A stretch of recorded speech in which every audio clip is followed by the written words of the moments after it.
Whoa, whoa, whoa, whoa, whoa, whoa, whoa, whoa, whoa, wake up with wake.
Dispenza Gratitude Morning.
Everybody, Dr. Joe here. Thank you for taking time out of your busy lives to spend a few moments with me.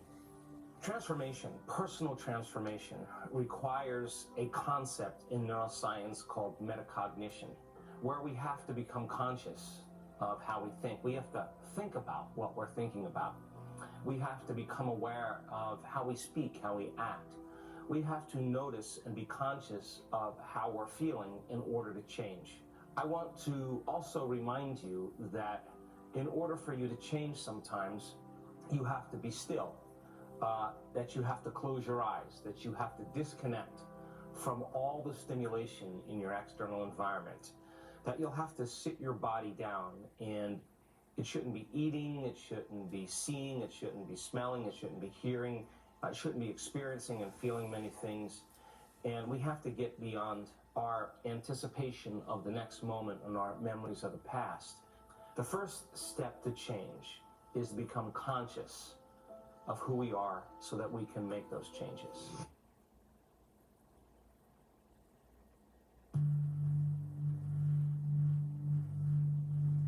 Let your body believe that it's in the experience because it's emotionally experiencing it.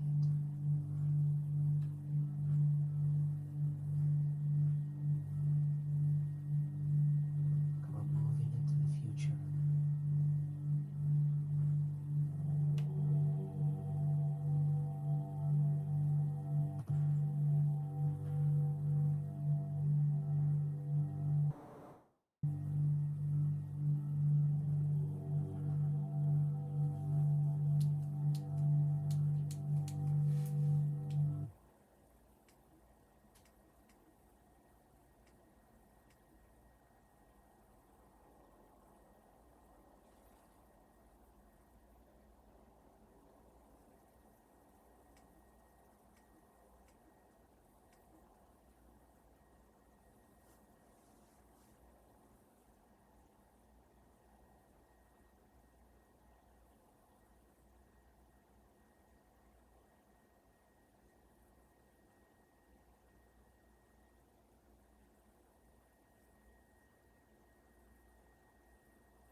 Hi everybody, Dr. Joe Dispenza here.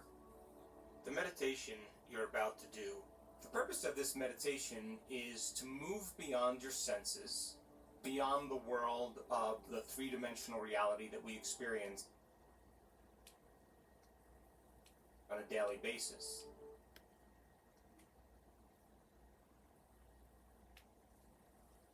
Why are women everywhere choosing Abby X, the new tummy tuck alternative? I got the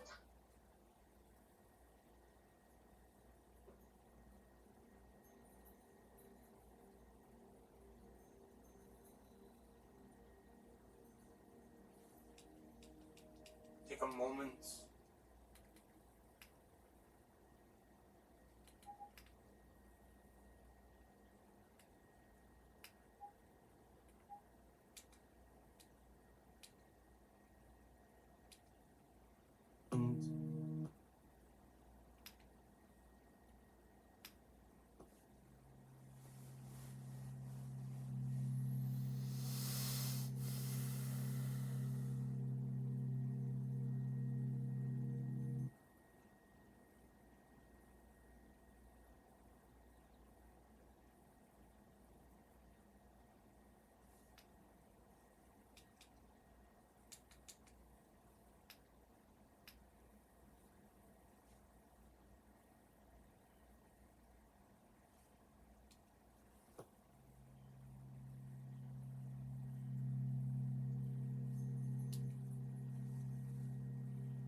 moment and find your center.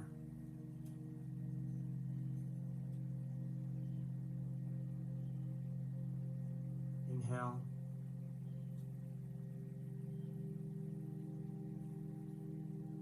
Become aware of your breath.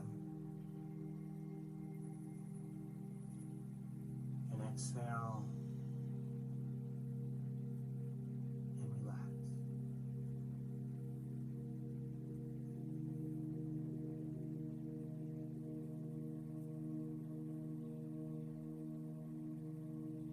And can you move your attention to space in the center of your throat?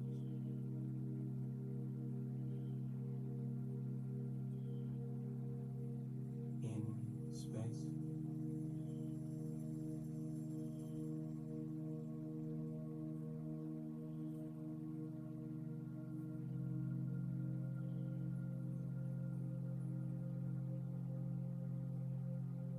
And can you become aware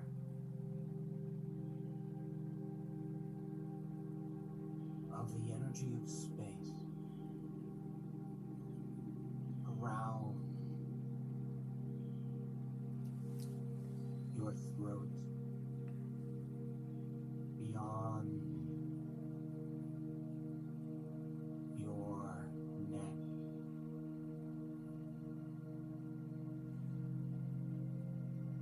in space.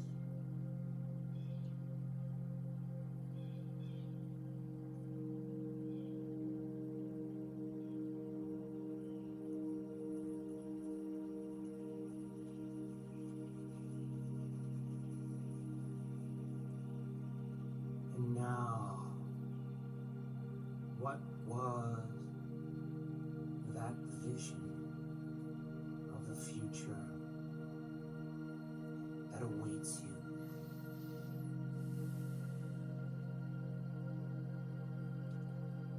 Defined by that intention and select that potential that already exists in the field.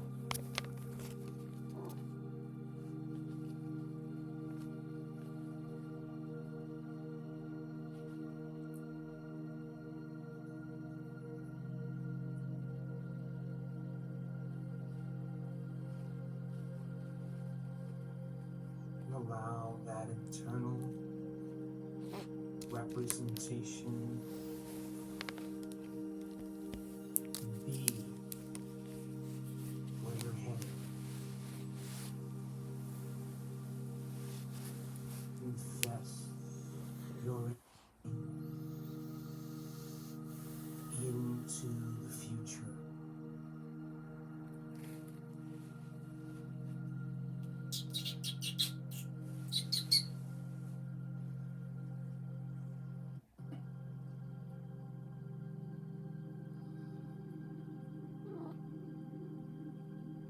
Become the experience.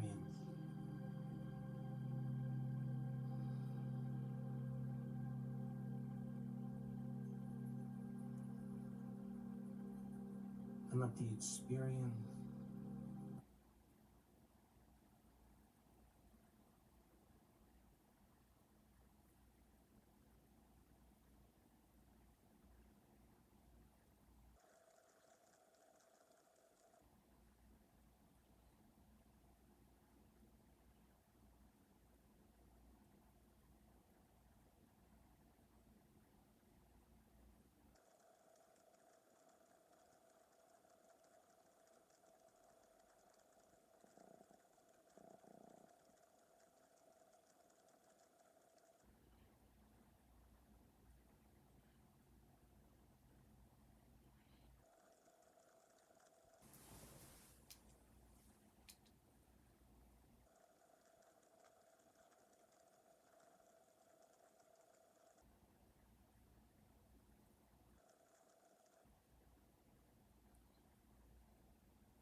morning. Good morning to you.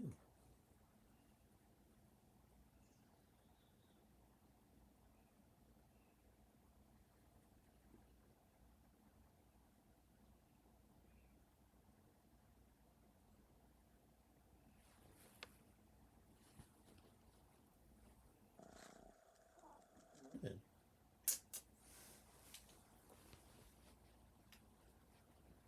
So you want to explore your dairy-free side? Meet Nature's Find 5-Ace Cream.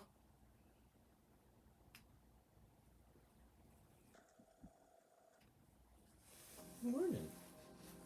Good morning. Let's hug. Here. Hi. Good morning. Good morning. Hi. And can you teach your body emotionally how that future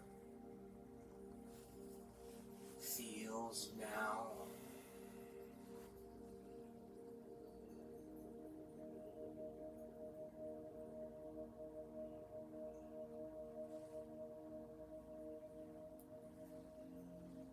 And move into a new state of being.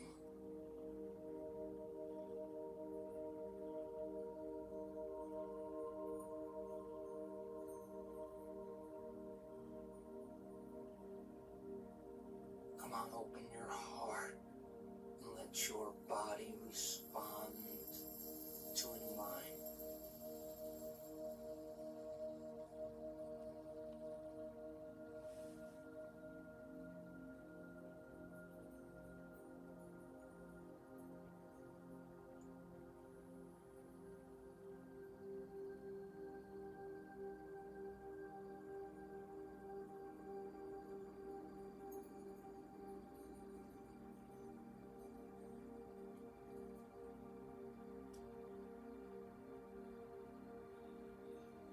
And it's time to step in to that future now.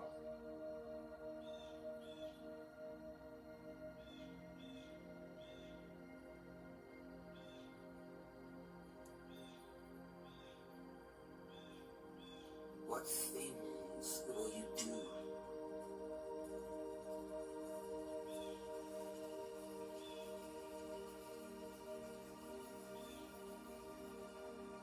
What experiences await you?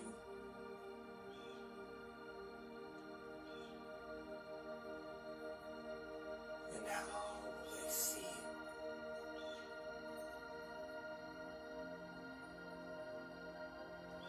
Climbing your brain and body into the future.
Stay in the feeling.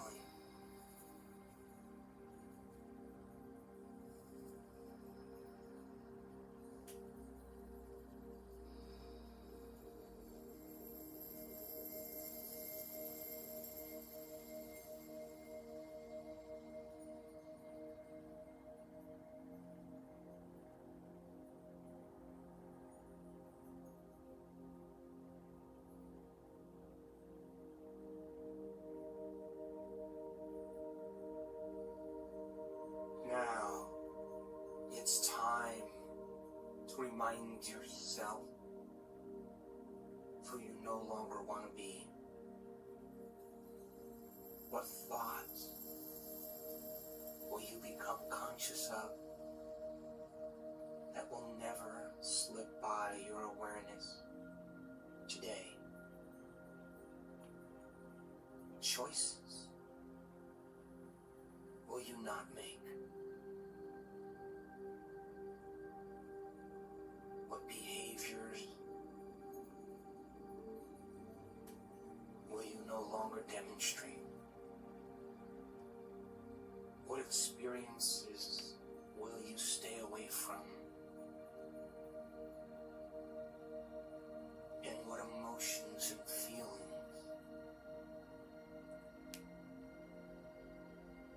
will you no longer embrace? Will cause you to return back to feeling like the familiar self?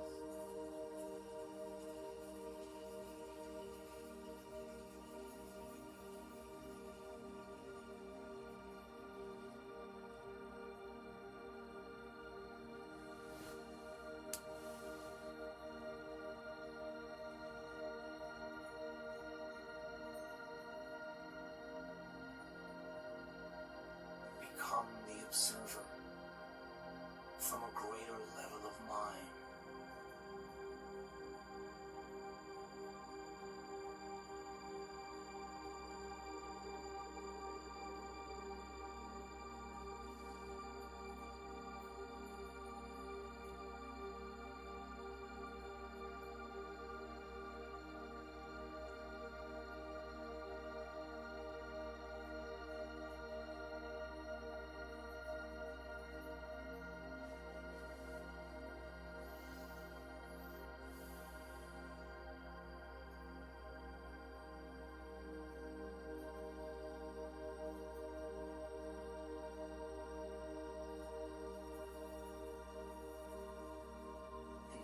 Finally,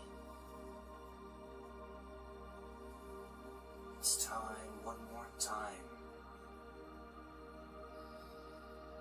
to invest your energy into the future, combining a clear intention with an elevated emotion. Come on, open your heart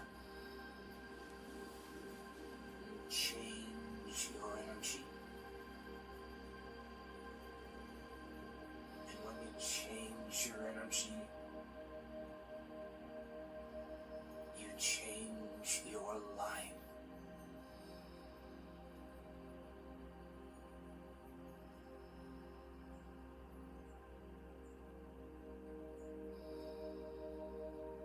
For whatever you broadcast into the field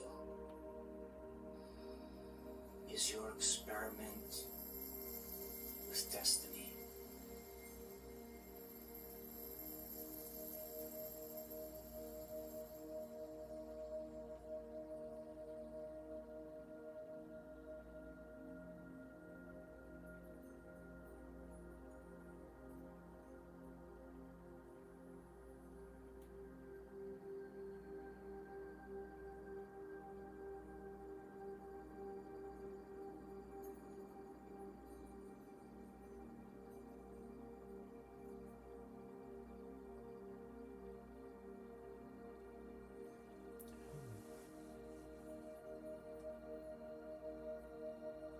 Defined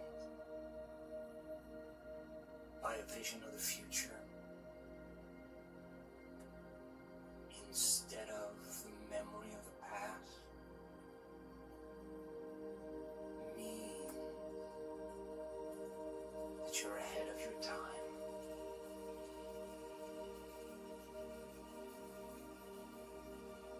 Take your hand and place it over your heart.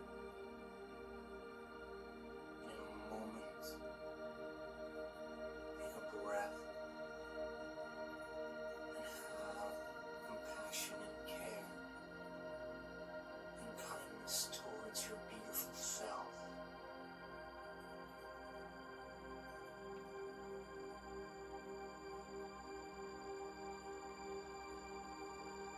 new life.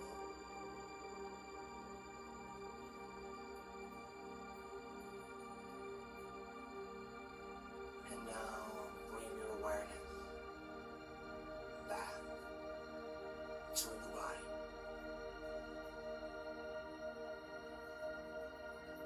To a new environment. To a whole new time.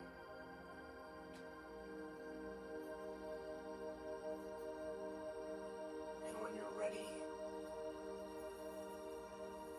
you can open your eyes.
Truly believe in the idea that the way you think has some effect on your life.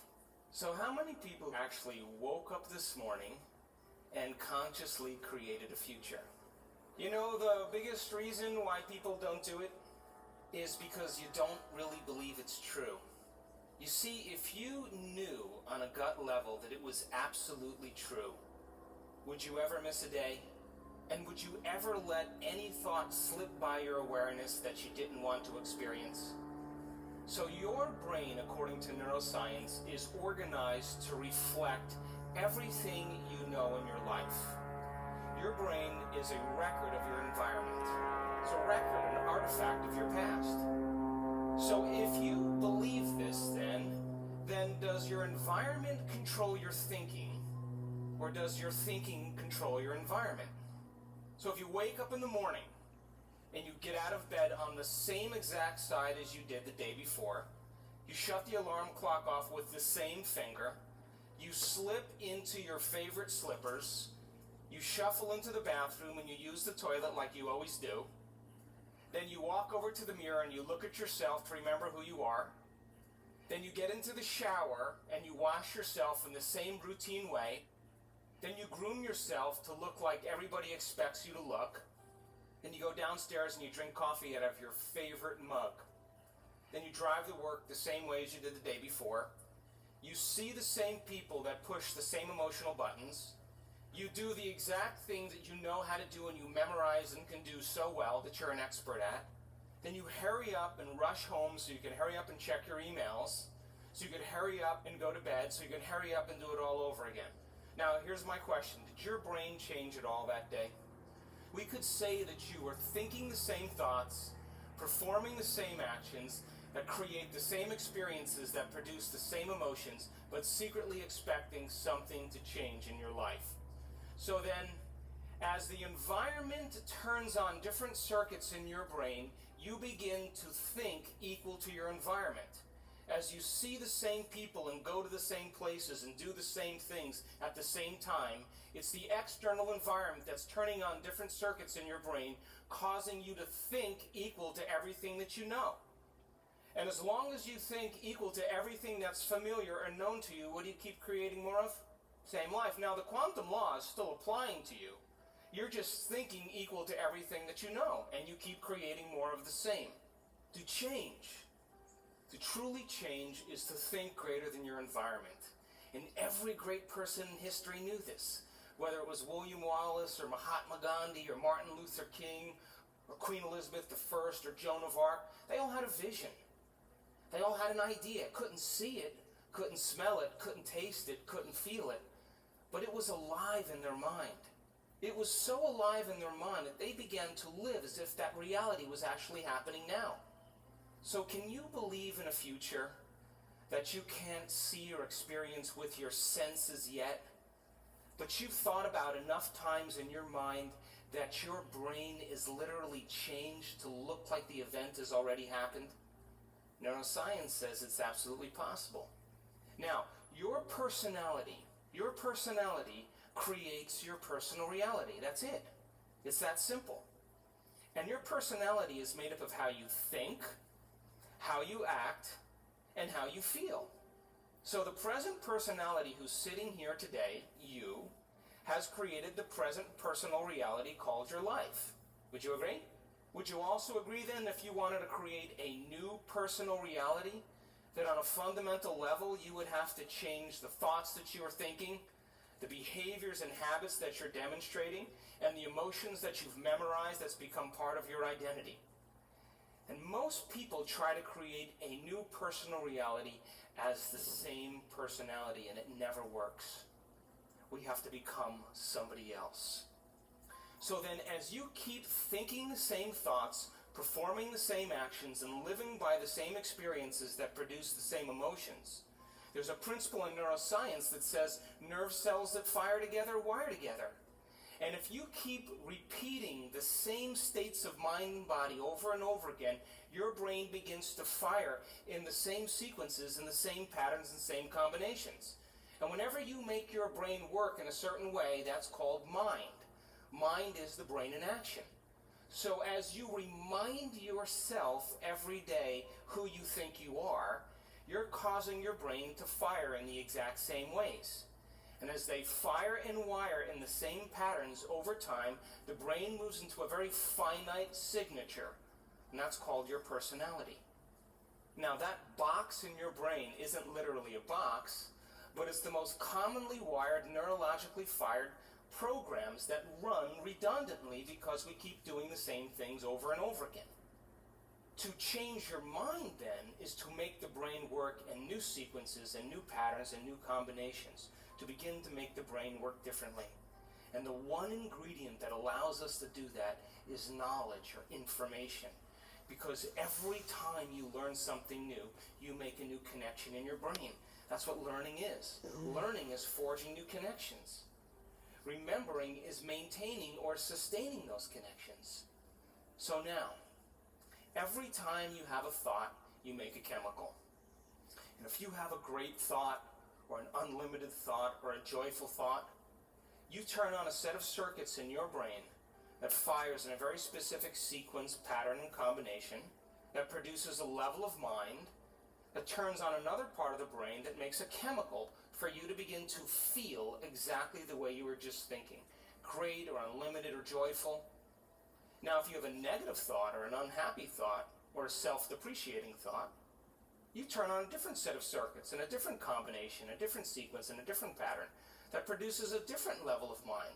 And the brain then begins to make a different batch of chemicals that signals the body for you to begin to feel exactly the way you were just thinking, negative or unhappy or unworthy. So the moment you begin to feel the way you think, because the brain is in constant communication with your body, you begin to think the way you feel, which makes more chemicals for you to feel the way you think, and then you think the way you feel, and then you feel the way you think, and then you think the way you feel. And some people do this for 20 or 30 or 40 years. Now, the redundancy of that cycle over time creates what I call a state of being. And a state of being is when your mind and body are working together, or your thoughts and feelings are aligned to a concept. So thoughts are the language of the brain, and feelings are the language of the body. And as people get caught in this cycle of thinking and feeling and feeling and thinking, over time, they condition their body to memorize that emotion as well as the conscious mind. And whenever the body knows as well as the mind, that's called a habit. A habit is when your body is the mind. Now, 95% of who you are by the time you're 35 years old is a set of memorized behaviors, set of emotional reactions, beliefs, perceptions, attitudes that run just like a computer program. So 5% of your conscious mind begins to work against 95% of what you've memorized. So the person wants to think positively, but they're feeling negatively. They want to create their dream board, and put up their future life, but they feel unworthy. That's mind and body in opposition. We have to recondition the body to a new mind. So how many people know someone who's memorized suffering? And you say to that person, hey, did you read the book I gave you? What do they say? No. Hey, listen, we're going to go out to dinner. We're going to go see some stand-up comedy and go for a walk along the water. You want to come? No. What do they say? I'm insisting on this neurochemical order that no person, no thing, no experience can move us from it. And we have these three brains to allow us to move into a new state of being. And the quantum field, universal mind, whatever you want to call it, responds to who you're being. Not what you're thinking, not what you're feeling, but the combination of how you're thinking and how you're feeling, called a state of being. Now, most people wait for what? Crisis or trauma or disease or loss or diagnosis to really want to change. They wait to the point where the ego is brought to such a low level that they cannot go on business as usual any longer. That's when we begin to look at how we're thinking or what we believe or how we act or our attitude or what emotions we're living by. And my message is, why wait? We can learn and change in a state of pain and suffering, which tends to be the human model, or we can learn and change in a state of joy and inspiration. Everything in life is a negotiation.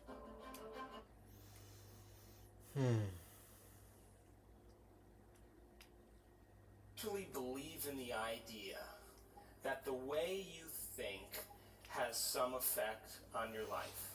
So